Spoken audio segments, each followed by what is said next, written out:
Hello à tous, j'espère que vous allez bien. Donc aujourd'hui on se retrouve pour une recette toute facile à faire parce que j'ai eu beaucoup de demandes de personnes qui me disaient « Mais Audrey, pourquoi sur YouTube tu nous proposes que des recettes qui sont difficiles à réaliser ?»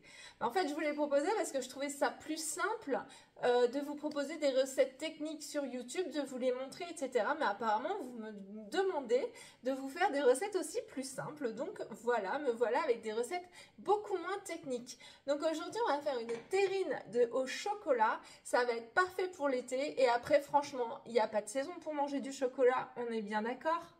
Voilà, donc là ça va être une terrine toute fraîche que vous allez pouvoir déguster en été et qui va être délicieuse. Donc c'est une recette super facile à faire et on va commencer par faire le point sur les ingrédients.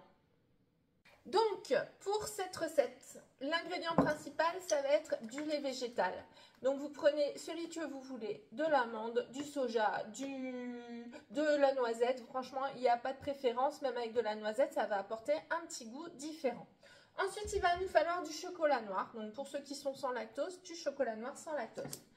Du beurre de cacahuète que vous pouvez remplacer par du beurre d'amande ou un autre beurre de noix ou ce que vous voulez. Moi j'aime bien la cacahuète avec le chocolat, donc voilà.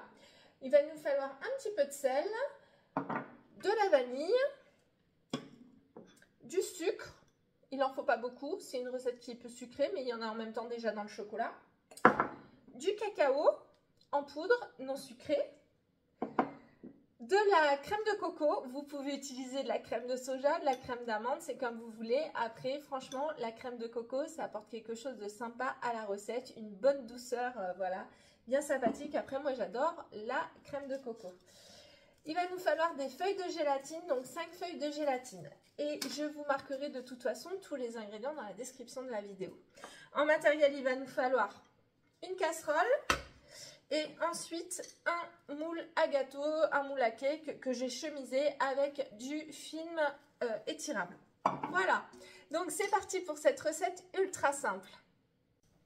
Donc dans ma casserole, je vais commencer par verser 400 g de lait végétal. Donc 400 g de lait végétal. Voilà. Et dans ce lait végétal, je vais y ajouter ma crème de coco. Voilà. Là, je vais y ajouter ma vanille.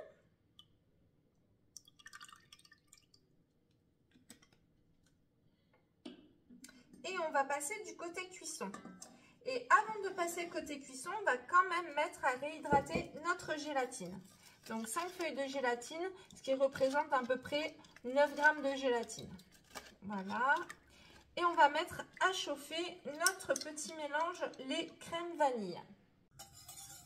Alors, mon mélange est en train de chauffer.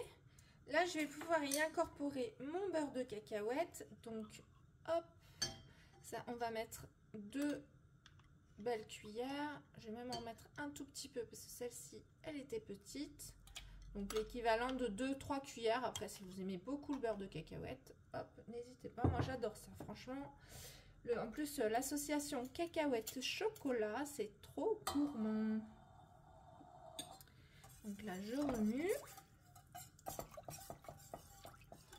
Alors, maintenant, je vais y ajouter mon sucre. Une pincée de sel. Et mon cacao.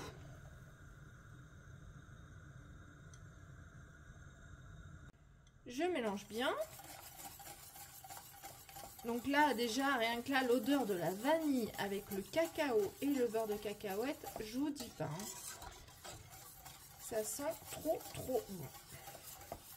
Alors, dès que mon mélange commence à bouillir, vous voyez un petit peu les petites bulles là. J'éteins mon feu. Et là, je vais y ajouter mon chocolat. Donc vraiment à feu éteint, c'est très important. Déjà parce que ça va fondre le chocolat tout doucement, ce qui est beaucoup mieux pour le chocolat puisqu'il ne faut pas le chauffer à trop haute température. Et en plus, ça va refroidir légèrement notre mélange. Donc là, on va pouvoir commencer à mélanger jusqu'à ce que le chocolat soit fondu.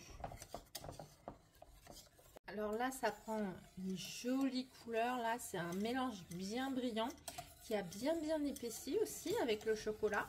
Donc là, on va pouvoir égoutter notre gélatine et l'incorporer donc dans ce mélange. Hop, donc ma gélatine bien égouttée et je l'incorpore dans le mélange. Voilà, je mélange bien jusqu'à ce que toute la gélatine soit vraiment, mais vraiment bien dissoute.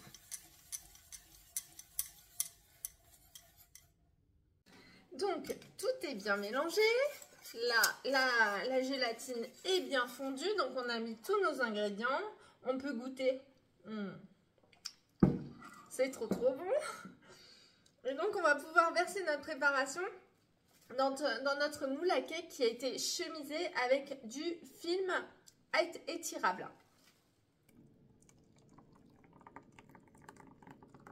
Mon mélange est dans mon moule.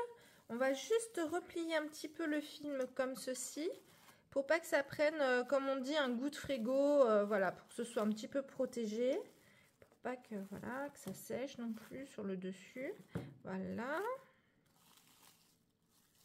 Donc ma petite terrine est déjà prête, enfin déjà faite, on va dire.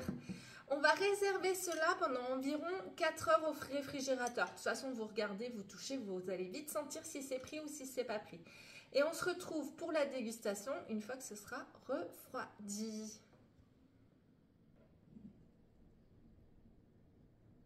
Alors, ma terrine au chocolat est refroidie, donc est prise. Donc alors là, j'ai laissé 3h30. Donc là, je l'ai poudré avec du cacao, vous voyez, pour finir un peu, pour fignoler, voilà. Et puis en plus, ça amène une petite touche d'amertume qui contrebalance un petit peu avec la sucrosité du chocolat. Donc ça nous fait une tranche. Regardez, hop, et alors c'est pas du tout gélatineux, hein. Franchement, regardez comme c'est onctueux. Oh. Pour ceux qui aiment le beurre de cacahuète, c'est top. Alors, me laisse les doigts, j'en ai partout. Cette recette, je l'ai déjà faite avec du beurre d'amande. Vous mettez du beurre d'amande et des framboises avec pour apporter un petit peu de fraîcheur à cette terrine au chocolat. Et c'est juste dingue. Franchement, voilà. Moi, le beurre de cacahuète et framboises, je suis pas fan. Mais par contre, vous mettez du beurre d'amande et vous mettez quelques framboises. Donc, du coup, là, j'avais pas de framboises sous la main.